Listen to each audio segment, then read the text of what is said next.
네, 오늘은 부당한 권위를 거부하는 삶의 비밀이라는 제목으로 신명기 13장 4절 말씀 한 절을 가지고 설교를 해보도록 하겠습니다. 이게 신명기 그 말씀이 이제 모세가 마지막으로 설교를 한 내용이면서 신명기 전체의 구조는 약간 고대 금동지방에 이런 일종의 협정서 같은 게 있었어요. 그러니까 뭐냐면은 대국이, 그러니까 바벨론 같은 대국이 그 이제 조공을 바치는 그런 신하 국가라고 부를 수 있을까요? 이게 연합 국가예요. 근데 정확하게는 연합하는 국가와 협정서를 맺는 듯한 그런 언약 체결서 같은 것을 맺는데요. 그런 형식을 가지고 있습니다. 그래서 이 신명기 전체 구조 자체가 하나님과의 언약적인 그런 계약서 같은 그런 구조를 가지고 있고요. 고대 근동 안에서 기본적으로 이제 큰 바벨론 같은 큰 대국 그리고 제국이 이제 약소국에게 은혜와 자비를 베풀고 이 국방 같은 거를 책임져 주기도 하고 기술 같은 것을 전수해 주기도 하고 그런 거예요. 이렇게 하면서 이제 대신에 그 약소국에서는 자기의 이렇게 자기가 신하국이라면은 일종의 주인 국가 같은 것이죠. 주인 국가에게 충성을 서약하는 그런 체결서, 그 협약서 오늘날 치면 그런 것들을 적는 관례가 있었는데 신명기가 하나님과 이스라엘 백성 사이에 그런 언약 체결의 문서의 형태를 전체적으로 띠고 있습니다. 그래서 우리가 신명기를 보면은 모세의 마지막 설교이자 다시 한번 언약이 갱신된, 그러니까 시내산 위에서 하나님이 좌정하시고 그 백성들에게 율법을 주시면서 너희는 내 백성이다 라고 얘기했던 그 언약이 한 번 더 갱신되고 있는 듯한 그림을 그리고 있는데요. 그렇게 갱신을 하면서 이들이 어디로 들어가느냐 라고 하면은 이제 드디어 모세의 죽음과 더불어 리더가 여호수아로 바뀌고 그리고 하나님이 약속하신 땅 가나안에 40년 만에 들어가게 됩니다. 그래서 신명기는 기본적으로 지금까지 40년간 광야에서 하나님의 백성으로서 훈련받아온 이들에게 너희들이 가나안에서도 여전히 하나님의 백성의 그 아이덴티티를 지속할 수 있도록 마지막 당부를 한 듯한 그런 내용이라고 이해를 하시면 돼요. 그러면서 우리가 오늘 본문인 13장 4절을 보면은 너희는 너희 하나님 여호와를 따르며 그를 경외하며 그의 명령을 지키며 그의 목소리를 청정하며 그를 섬기며 그를 의지하라 라고 되어 있습니다. 우리 개역개정 번역에는 이게 하며 이러면서 이어진 것처럼 보여지는데 더 원문에 가까운 번역은 여기서 이게 한 문장으로 맞춰집니다. 그래서 그를 의지하라 라고 되어 있는데 신명기에서 아마도 그 백성에게 하나님이 요구하시는 가장 강력한 어떤 정신을 가장 잘 압축하고 있는 그런 구절이 아닌가라고 저는 생각을 하고 있습니다. 그래서 이것과 관련해 가지고 우리가 권위라는 문제에서 한번 이 본문을 다뤄보기를 원하는데요. 그러니까 제가 오늘은 특정한 시각을 가지고 있죠. 권위라는 그런 시각을 가지고 오늘 본문을 한번 다뤄보고 싶습니다. 여러분들 혹시 그 밀그램의 복종 실험이라는 거를 알고 계시나요? 들어보신 분도 분명히 있을 거라고 생각하는데요. 이게 어떤 거냐면은 1861년에 예일대학교 심리학과의 조교수였던 스탠리 밀그램이 실험을 한 내용이에요. 그래서 이게 되게 비인도적 실험이라서 이제 이 밀그램의 복종 실험 이후에는 이 비슷한 류의 실험이 이제 뭐라고 해야 되죠? 예, 금지가 됐었는데 내용을 들어보시면은 왜 그렇게 됐는지 아실 겁니다. 먼저 실험 대상자를 선정하죠. 그러니까 피실험자를 우리들이 선정하게 되면은 그 피실험자에게 당신이 지금 실험에 참여하고 있다라고 얘기를 하지 않고 그 사람을 고용하는 형태로 실험장에 데리고 옵니다. 그럼 그건 뭐냐? 그 실험의 주제는 뭐냐면은 벌과 학습 효과의 상관관계를 우리가 실험하기를 원하는데 당신이 지금 15V에서 450V까지 이게 총 30개의 버튼으로 구성되어 있었거든요. 그래서 30개의 그 버튼을 여기 지금 이 박사님의 요구에 따라서 누르시면 됩니다. 이렇게 얘기를 한 거예요.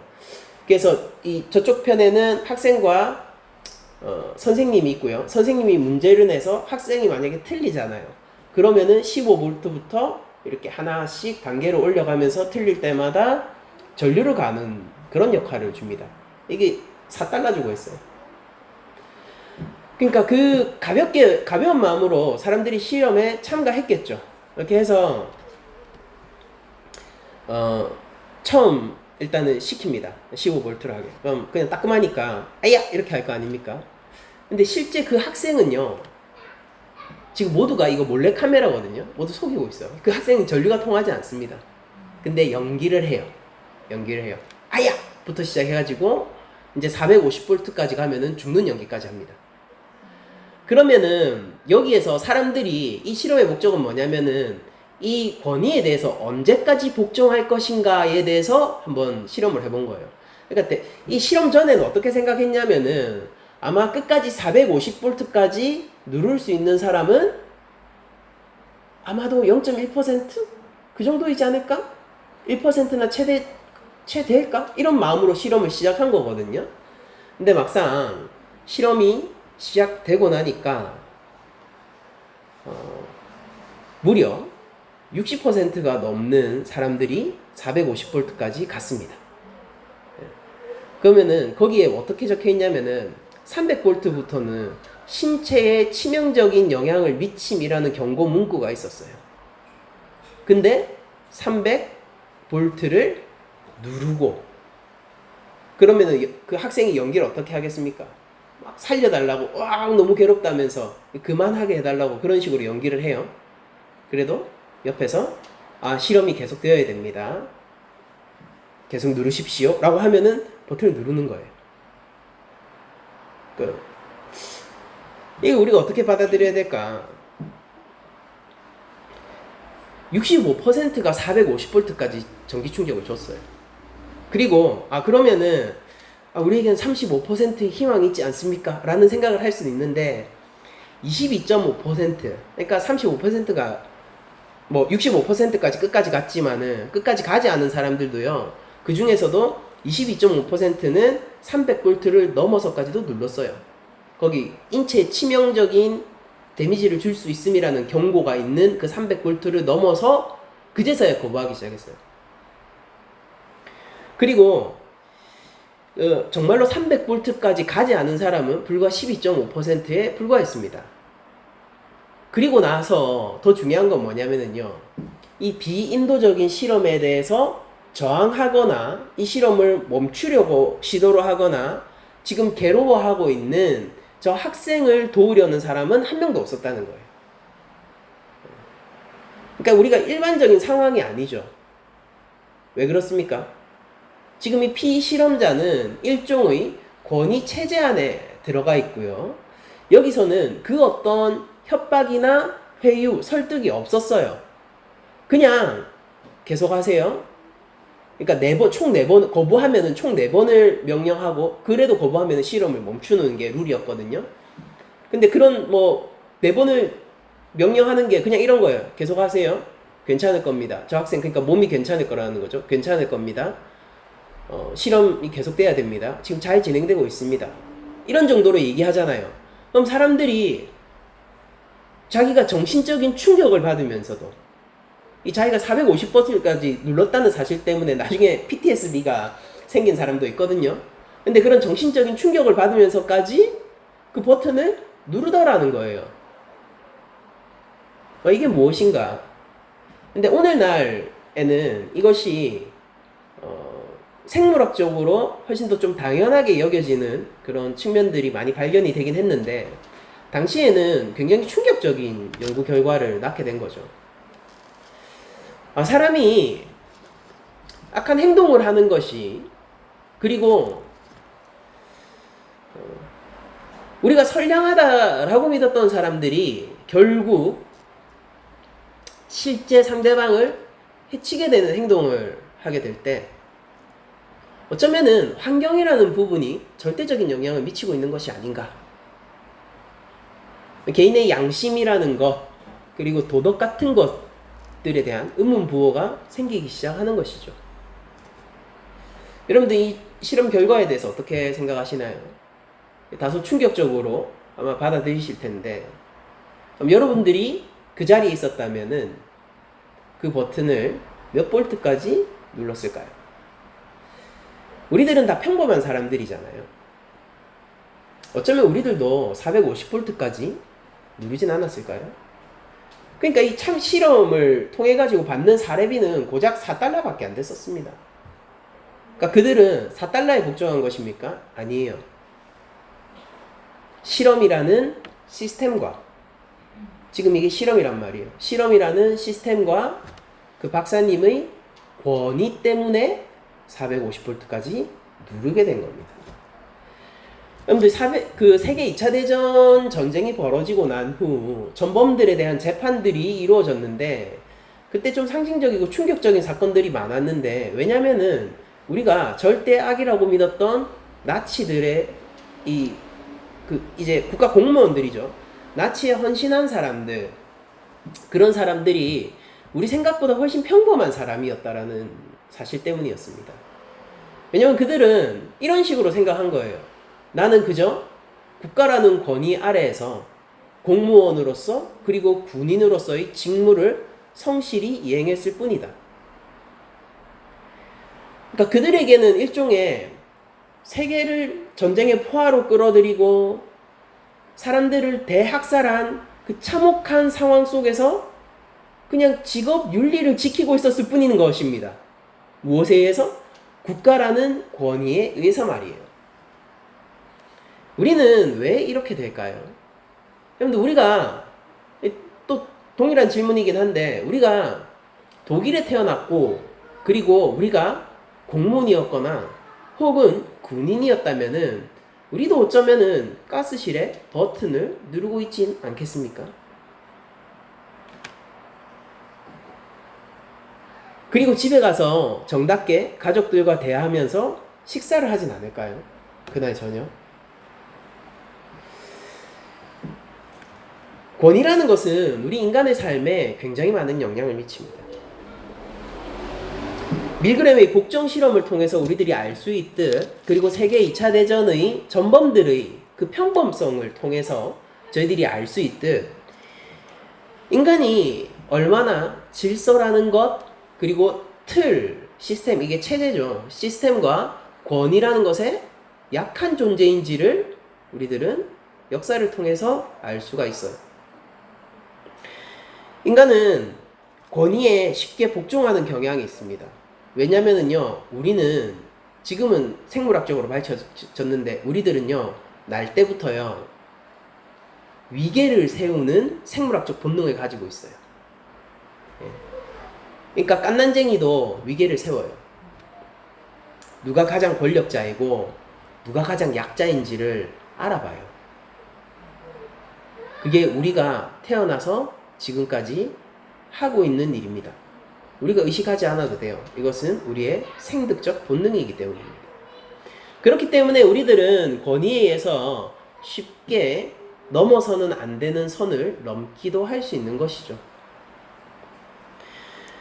인간은 권위라는 것에 쉽게 복종하도록 디자인된 존재입니다. 내면의 저항이 있더라도요, 권위가 말을 하면은 내면의 내 저항보다 권위의 말을 더 따르는 경향이 있다는 사실이 다소 충격적인 사실일 수 있지만은 그 사실이 이미 밝혀졌습니다.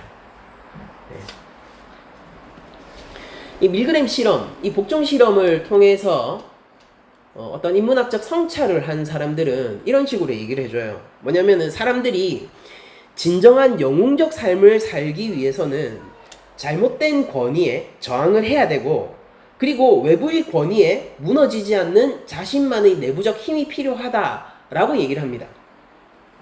그러니까 저는 여기에 전적으로 동의를 하고요. 그리고 이 일반적인 교훈은요, 밀그램 실험이 우리에게 줄 수 있는 교훈의 최대치처럼 한편으로 보이기도 합니다. 그런데 저는 이 순간 이런 인간의 본성과 이 권위라는 것을, 잘못된 권위는 저항해야 한다라는 그 당위성들을 조금 더 강하게 깊이 밀어붙이면서 한 걸음 더 나아가 보고 싶은데요. 죄송합니다. 말이 꼬이네요. 저의 그 문제인식은 여기서부터예요. 뭐냐면은, 사실 우리들은 대부분 그 밀그램 실험에 참여한 사람들과 같은 평범한 사람들이라는 것입니다. 우리는 우리의 생득적이고 동물학적인 본능을 이길 만큼 영웅적인 내부적 질서와 힘을 가지고 있지 않다는 데서 제 문제의식이 비롯되고 있는 것입니다. 무슨 얘기냐면요. 이 실험이, 그리고 독일이라는 전범 국가가 보여주듯 권위에 저항할 수 있는 사람은요, 거의 없어요. 잘못된 권위에는 저항을 해야 된다라는 당위성들은 우리들이 인식했지만은 실제로 그 권위에 저항할 수 있는 사람은 거의 없습니다. 매우 드물어요. 그리고 그런 사람들이 나타날 때마다 그들은 시대의 핍박을 받게 되고요. 훗날 역사에서 이렇게 불리죠. 영웅이라고 말입니다. 그러니까 우리가 영웅적인 인간들인가요? 그거보다는 훨씬 소시민에 가까운 사람들이겠죠. 그럼 우리는 어떻게 해야 하는 것입니까?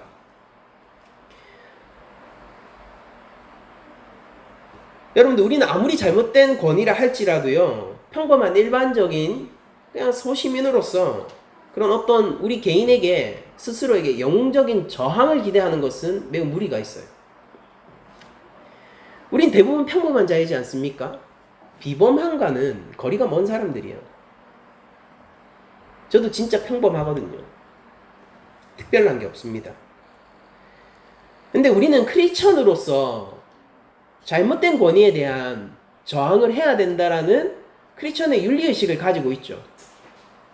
그럼 우리는 이것을 어떻게 성립시킬 수 있습니까? 우리 삶 안에서요. 아는 건 아는 거예요. 근데 우리 삶 안에서 이 원리를 어떻게 성립시킬 수 있죠?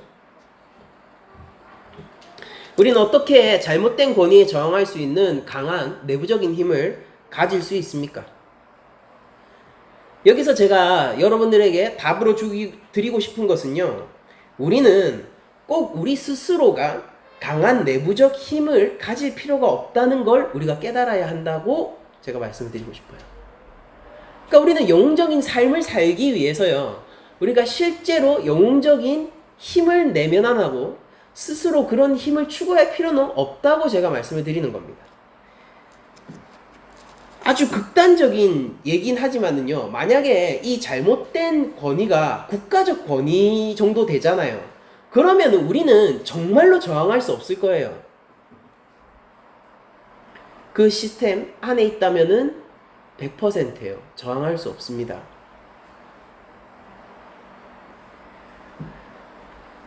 우리의 해답은 이것이죠. 우리는 스스로 영웅적인 힘을 키우기보다는 우리는 잘못된 권위에 저항하기 위해서 그거보다 더 크고 강하고 올바른 권위에 복속되고 기대면 되는 것입니다. 더 큰 권위에 기대는 것, 이것은 평범한 우리들도 쉽게 선택할 수 있고 삶 속에서 실천할 수 있는 일들이란 말이에요. 우리 크리스천들은요, 이런 방식으로 잘못된 권위에 저항을 하고 그리고 영웅적인 삶을 실천해 나가야 합니다. 그리고 이것은 정말로 크리스천만이 할 수 있는 일이라는 생각도 한편으로는 듭니다. 그런데 왜 그렇습니까?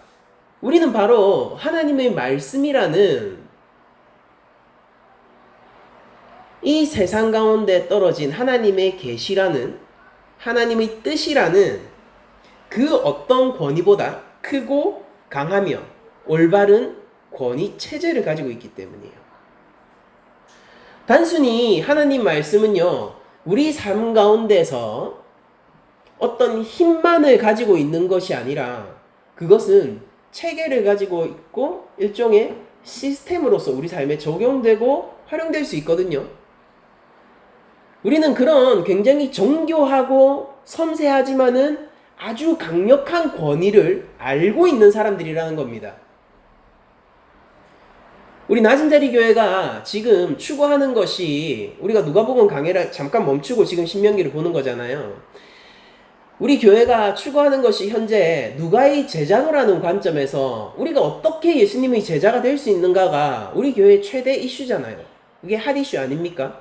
우리 교회 되게 조용한 교회인데 그 이슈 하나 말고는 거의 없다시피 하지 않습니까? 삼위일체 가운데서 영원하신 하나님의 아들이신 제2성자 예수 그리스도라는 강력한 권위와 그 말씀의 체계 안에서 우리들은 어떻게 그 권위 아래 순종하고 복속할 수 있는지에 대해서 고민해야 되는 거예요. 그러면은 이것은 결국 무엇으로 우리 삶을 변혁시키냐면은 우리의 삶을 둘러싸고 있는 온갖 잘못된 권위에 대한, 부당한 권위에 대한 영웅적인 저항으로 이어질 수가 있는 것입니다. 크리스천은 왜 강합니까? 그러니까 제가 여러분들에게 계속해서 뭐 한때 좀 시즌이 있잖아요. 제가 시즌이 있는데 한때 좀 강조했던 게, 여러분들 세상 가운데서 자부심 가지시고 힘 있는 크리스천으로 사세요. 그 힘이라는 것은 결코 남을 억누르는 것이 아니라 섬길 수 있고, 원수가 위급할 때에 오히려 그를 도와줄 수 있는 그런 형태의 진짜 권위 말입니다. 진짜 힘 말이에요. 자랑스러운 크리스천으로 사시고 하나님이 자녀라는 그 프라이드 속에서 여러분들 고귀한 존재로서 세워주셨으니까 실제로 수준 높은 삶을 사십시오라고 제가 그런 식의 어떤 뉘앙스를 가지고 많이 얘기를 했었잖아요.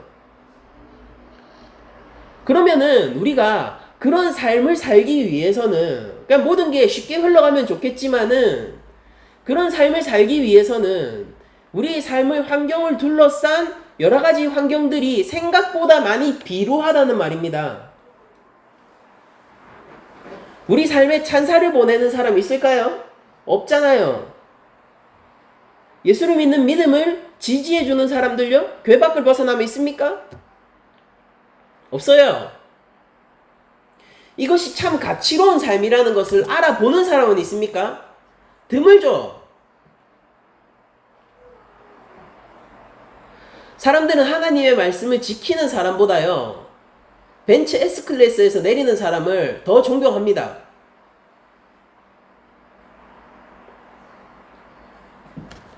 어쩔 수 없어요. 일종의 본능 같은 거기도 하니까. 그런 속에서 사람들은 위계를 바로바로 잡아낸단 말입니다. 우리는 위계를 추적하는 인간들이니까요. 근데 우리는 우리의 이 위계를 추적할 수 있는 이 기능이 왜 우리에게 심기워져 있는지를 잘 생각해 봐야 되는 거예요. 어른은 왜 강한 자와 약한 자, 즉 성경적 표현으로 높은 자와 낮은 자, 힘 있는 자와 힘이 없는 자를 추적하는 기능을 가지고 있습니까? 힘 있는 자가 힘 없는 자를 섬기기 위해서 이 기능이 있는 거 아니에요. 근데 우리의 어그러진, 이 죄악으로 어그러진 우리의 본성이 우리로 하여금 무엇을 시키는 거예요? 우리 귀에, 우리 마음에 이렇게 속삭이는 거 아닙니까? 네가 파라오가 되면 어때? 네가 바벨론 왕이 되면 어때? 네가 헤롯 왕이 되면 어때? 네가 로마의 황제가 되면 어때? 달콤하죠? 우리는 수많은 로마의 황제들에 둘러싸여져서 살고 있는 거예요. 잘못된 권위죠.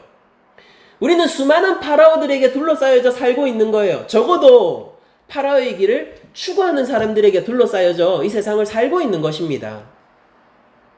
고상한 모양이든 혹은 훨씬 저열한 모양이든 그것과 상관없이 우리들은요, 기본적으로 수많은 파라오들과 로마의 황제들에 둘러싸여져서 우리의 삶을 살고 있는 거예요. 한번 생각해 보신 적이 있나요? 그리고 대부분의 경우 우리같이 평범한 사람들은요, 우리를 뛰어넘는 권위들을 마주하게 됩니다. 이건 필연적인 거예요. 피할 수 없습니다. 심지어 우리들은요, 직장 상사의 부당한 요구조차도 뭉개면서 가야 되는 존재들 아닙니까? 대단한 사람도 아니죠. 그 어느 정도는 우리가 좋게 좋게 갈 필요도 있죠. 그렇게 여깁니다. 둥글게. 근데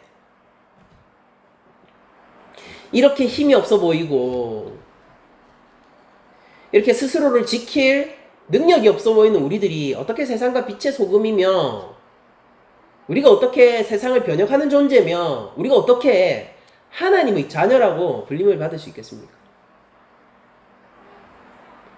근데 성경은 어떻게 이런 우리 현실을 하나님이 우리보다 더 잘 아시면서 왜 우리를 거룩한 교회라고 불러 세우시며 우리를 예수 그리스도 안에 있는 교회라고 불러 세우시며 세상의 빛과 소금이라고 선포하시고 계시며 우리를 향하여서 자녀라고 선포하시고 계신 것입니까?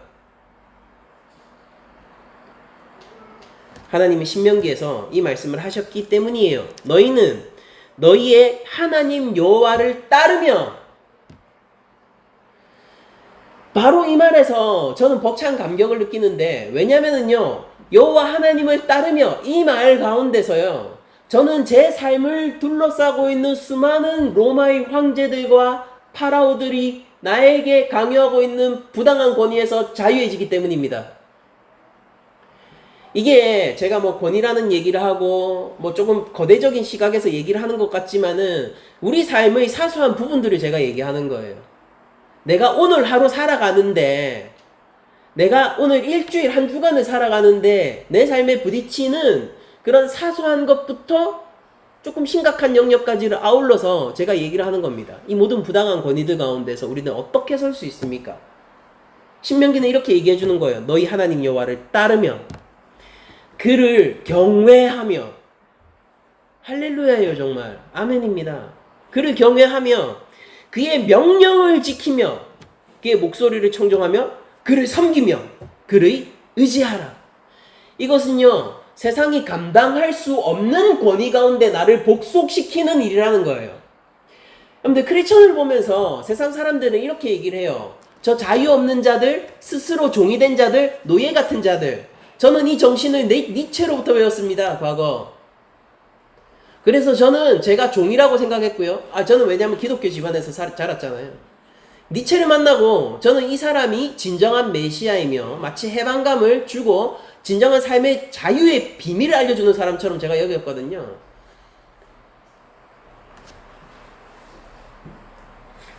종교인들은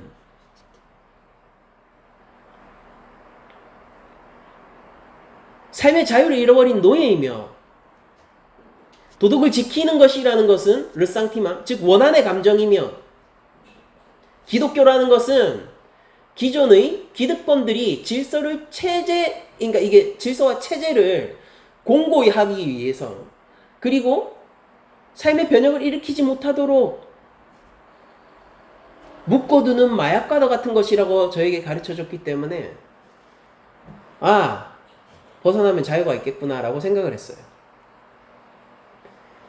근데 제가 하나님의 말씀에서 벗어나서, 믿음에서 벗어나서 삶을 살았을 때 실제 실존적으로 내 삶 가운데서 부딪힌 일들이 무엇이냐면요, 이제는 내가 스스로 감당할 수 없는 수많은 파라오들이 나를 향해서 진격하는 장면들을 내가 하루에도 몇 번씩 봤다는 것입니다. 로마 황제의 군대가 나에게 권위를 가지고 내 삶에 복종을 강요하고 있다는 거예요. 그리고 비참한 현실은 뭐냐면요, 저는 거기에서 권위에 복종하고 싶지 않지만 복종을 하고 있는 존재가 되었다는 것입니다. 저는 이전보다 더욱더 노예가 되었었고요. 이건 제 개인의 삶의 고백이에요. 저는 이전보다 더욱더 노예가 되었고, 정신적으로는 자유를 추구하면서도 이전보다 훨씬 더 종이 되어버렸습니다. 이런 제 삶을 자유케 하신 이가 하나님이세요. 그분이 저에게 이렇게 얘기해 주셨어요. 제 삶을, 그 파라오들, 내 사슬에 묶인 이 삶의 사슬을 끊어내고 나를 자유의 나라로 옮기신 이가 예수 그리스도세요. 그 예수님이 저에게 이렇게 말씀하셨다고요. 이제 너희 십자가를 지고 나를 따르라 라고 말씀해 주셨기 때문에 제 삶은 자유함을 얻었어요. 제 삶은 무너지지 않는 내부적인 질서와 힘을 얻었습니다. 그것은 사실 저 개인에게서 난 것이 아니에요. 저는 누구보다도 평범한 사람이며 아니에요. 평범하다 못해 저는 못한 사람입니다. 저는 평균에 미치지 못하는 못한 사람이며 그리고 내 삶을 허세 가득하게 꾸려나갈 것처럼 허장성세를 꾸밀 줄은 알지만은 그러나 실제 내 삶을 경영할 능력이라고는 눈꼽만큼도 없는 사람입니다.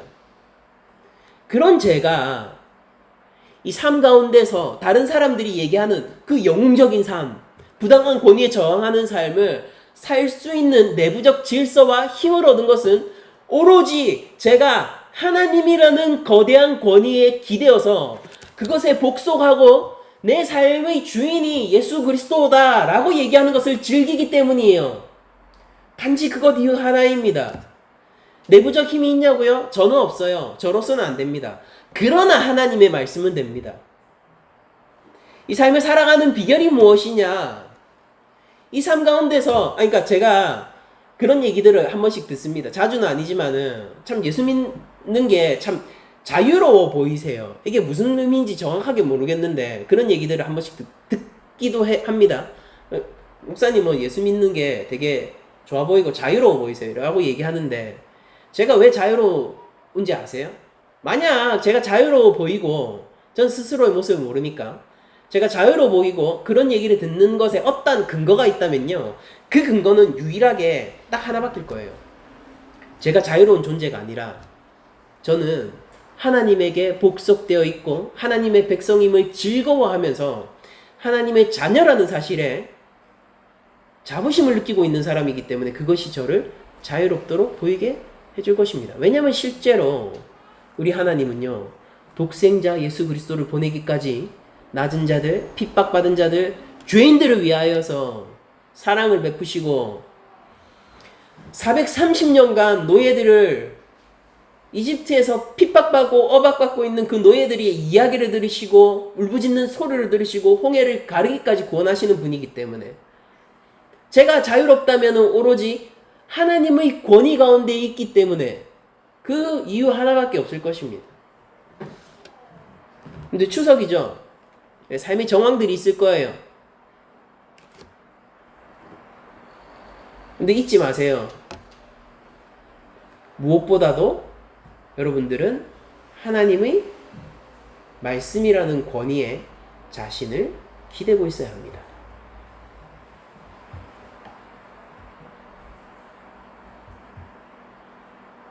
우리들은 평범하다 못해 평범에 못 미치는 사람들로서 세상이 볼 때 영웅적인 삶을 살아갈 수 있는 사람들입니다.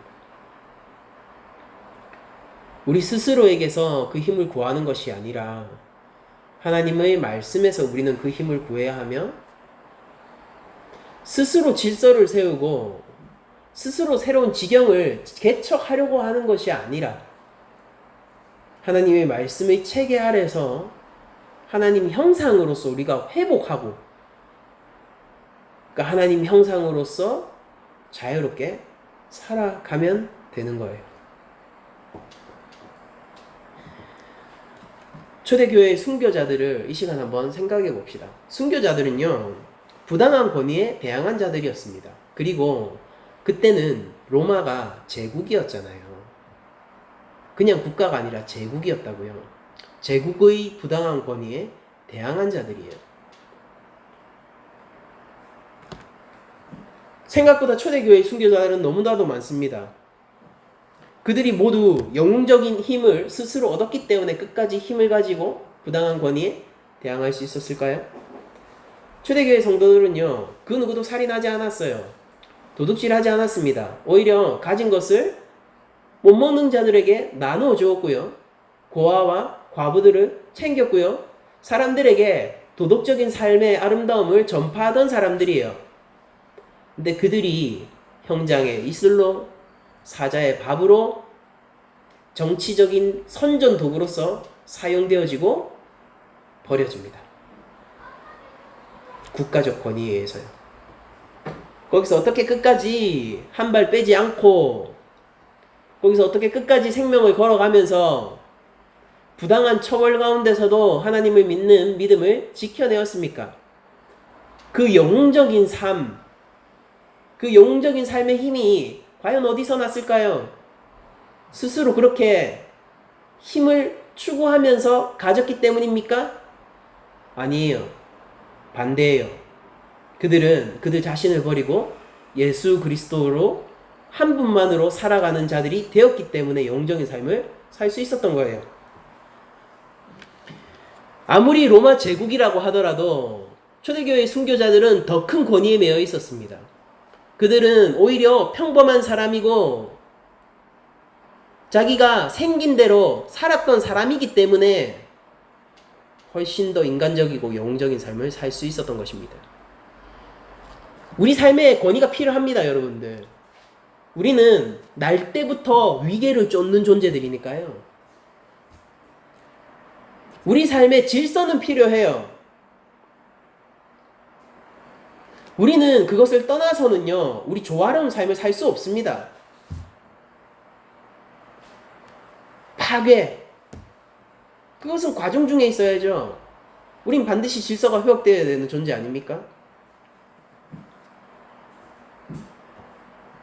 우린 그냥 생긴 대로 사는 겁니다.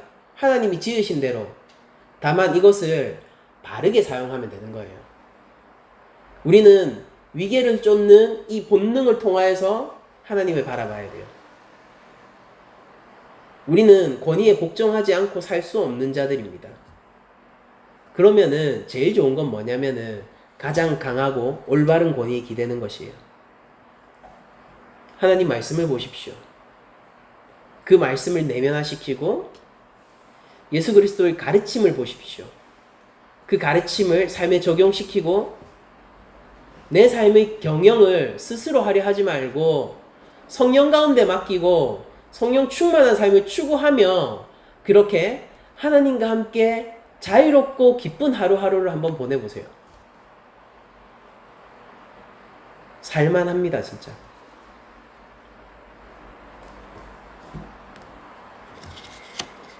우리 믿는 자들의 힘의 근원과 원천은 순종에 있습니다.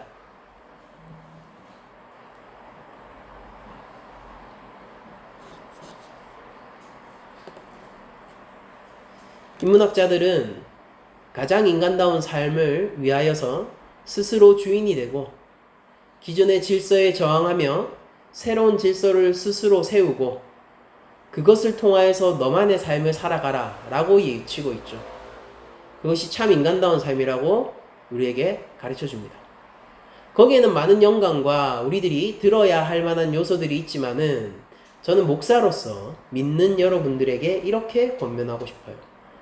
여러분들, 우리는 참으로 인간답게 살기 위하여 우리가 지어진 바대로 살아야 하며 우리는 참으로 인간답게 살기 위하여 하나님이라는 질서를 받아들이고 하나님의 말씀이라는 권위 아래에서 우리 삶을 경영해야 하며 우리는 예수 그리스도의 가르침 안에서 제자도의 삶을 살아가야 합니다. 우리는 스스로의 힘으로 살아가는 존재들이 아니고 내가 죽고 오직 예수 그리스도만으로서 사는 존재이며 이것이야말로 우리로 하여금 영웅적인 삶을 촉발해내고 그리고 우리로 하여금 참 인간다운 삶을 살게 해줄 하나님의 방식이다 라고 여러분들에게 권면드리고 싶습니다. 그럼 어떤 삶을 선택하시겠습니까? 우리에겐 두 가지 삶의 모양이 놓여져 있는 거예요. 인문학적 성찰을 통한 삶이거나 말씀의 성찰을 통한 삶이거나.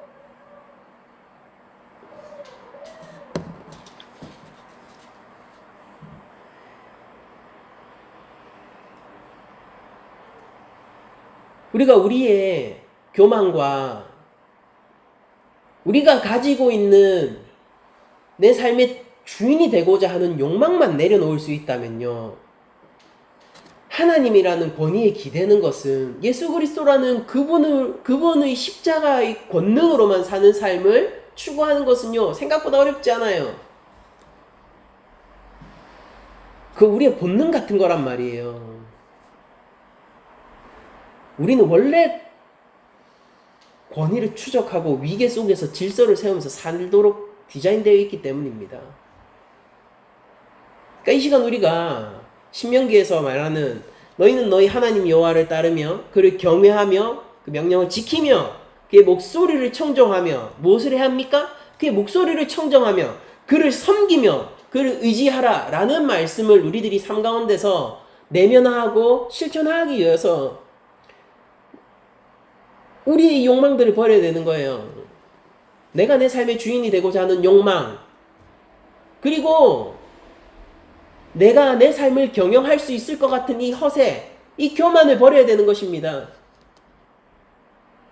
그것만 할 수 있다면은 하나님 앞에 우리의 이 마음을 회개하면서 나아가고 하나님의 긍휼을 구하면서 나아갈 수만 있다면요, 우리가 예수 한 분만으로 사는 삶, 여호와 경외의 삶, 그것을 추구하는 것은 생각보다 어렵지 않다니까요. 많은 크리스천들이 이 삶을 어려워하고 힘든 것으로 여기죠. 아니, 우리 본능은 그렇게 얘기하지 않아요. 나의 죄가 그것을 가로막고 있는 것이지요. 어려운 부분이 있다면은 우리가 우리의 죄를 솔직하게 하나님 앞에 고백하고 그 죄 가운데서 절망하지 않는 것이 우리의 실패 지점인 것입니다. 어떤 크리스천이 죄 가운데서 절망하지 않습니까?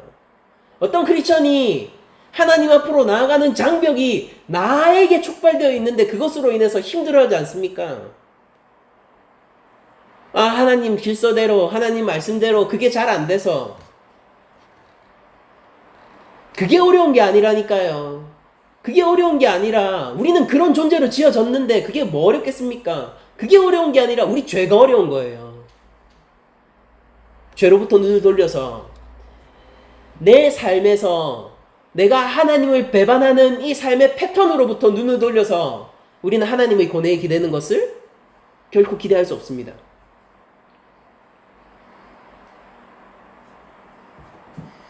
여호와를 경외해야 합니다.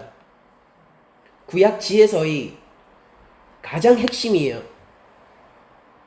잠언, 전도서, 욥기, 이 세 개가 구약의 지혜서인데 이 세 개의 지혜서가 공통적으로 우리 성도들에게 오늘날도 얘기해 주는 것이 이거예요. 여호와 경외.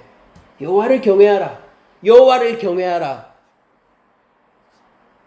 그 여호와 앞에서 우리가 우리 죄를 회개하고 우리 교만을 내려놓고 우리 삶의 질서를 마치 내가 왕이 되어서 스스로 꾸릴 수 있다는 그런 안일한 생각을 뒤로 하고 성령을 구하며 나아간다면은 우리는 세상의 모든 부당한 권위로부터 자유함을 잊게 될 것입니다. 심지어 죄와 사망이라는 시스템 안에서까지 말이에요. 놀랍지 않습니까? 여러분들, 죄와 사망이, 여러분들 이 질서는 뭐예요? 누구도 피할 수 없는 질서죠. 필연적인 질서죠.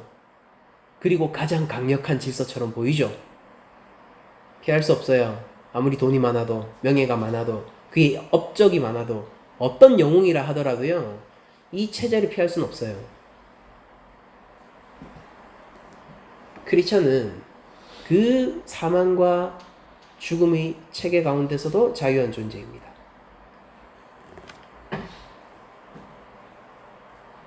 내가 따를 권위가 무엇입니까? 마지막으로 묻는 질문입니다. 내가 따를 권위가 무엇입니까? 나는 평범한 소시민으로서 무엇을 추구하기를 결단하시겠습니까? 내 자유의 길이 어디에 있습니까? 내가 인간답게 살 수 있는 모든 부당한 권위 가운데서 저항하는, 심지어 그런 영웅적인 삶을 살 수 있는 비밀은 어디에 있습니까? 마지막으로 오늘 본문을 읽고 제가 말씀 마치도록 하겠습니다. 성경이 이렇게 얘기합니다. 이것이 너희 삶의 답이다. 신명기 13장 4절입니다. 너희는 너희의 하나님 여호와를 따르며 그를 경외하며 그의 명령을 지키며 그 목소리를 청종하며 그를 섬기며 그를 의지하라. 아멘. 한 주간 여러분들이 하나님의 권위 가운데서 자유하시기를 축복드리고, 이제 내가 죽고 그리스도만으로서 사는 삶이 여러분들의 삶을 해방시켜 주기를 또한 축복드리면서 모든 말씀을 마치도록 하겠습니다.